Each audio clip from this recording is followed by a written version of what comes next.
అసద్ 5.5 దశాబ్దాల కుటుంబ పాలనకు తెర, వీధుల్లోకి వచ్చి సంబరాలు చేసుకున్న ప్రజలు, తిరుగుబాటుదారుల నియంత్రణలోకి ప్రభుత్వం, అధికార బదిలీకి సిద్ధమన్న ప్రధానమంత్రి, గోలన్ హైట్స్ బఫర్ జోన్లో ఇజ్రాయెల్ పాగా, కుటుంబం సహా రష్యాకు చేరుకున్న అసద్. పశ్చిమాసియా దేశం అయినటువంటి సిరియాలో దాదాపు 5.5 దశాబ్దాలుగా సాగుతున్న అసద్ కుటుంబ పాలనకు ఎట్టకేలకు తెరబడింది. తిరుగుబాటుదారులు విజృంభించి రాజధాని డమస్కస్లోకి ప్రవేశించడంతో దేశ అధ్యక్షుడు బషర్ అల్ అసద్ ఆదివారం తెల్లవారుజామున దేశం విడిచి వెళ్ళిపోయాడు. దాంతో ఆయన ప్రభుత్వం కూలిపోయి సిరియా పూర్తిగా తిరుగుబాటుదారుల నియంత్రణలోకి వెళ్ళినట్టయింది. తాజా పరిణామంతో డమాస్కస్ సహా పలు ప్రాంతాల్లో ప్రజలు వీధుల్లోకి వచ్చి సంబరాలు చేసుకున్నారు. నిరంకుశ పాలన నుంచి తమకు విముక్తి కలిగిందంటూ నినాదాలు చేశారు. మరోవైపు అసద్ తన కుటుంబం సహా రష్యాకు శరణార్థిగా చేరుకున్నారు. ప్రస్తుతం మాస్కోలో ఉన్నారు. ఆయనకి ఇన్నేళ్లు అండగా ఉన్న రష్యా, ఇరాన్ తాజా పరిణామాలపై స్పందించాయి.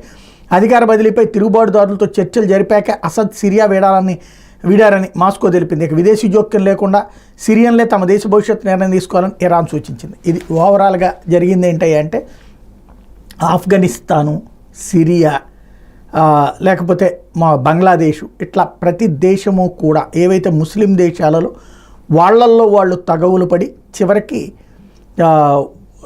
ఉగ్రవాదుల చేతికి లేదా గ్రూపుల చేతికి దేశాలను అప్పచెప్తున్నటువంటి వైనం ఇక్కడ స్పష్టంగా కనబడుతుంది. కొనసాగుతున్న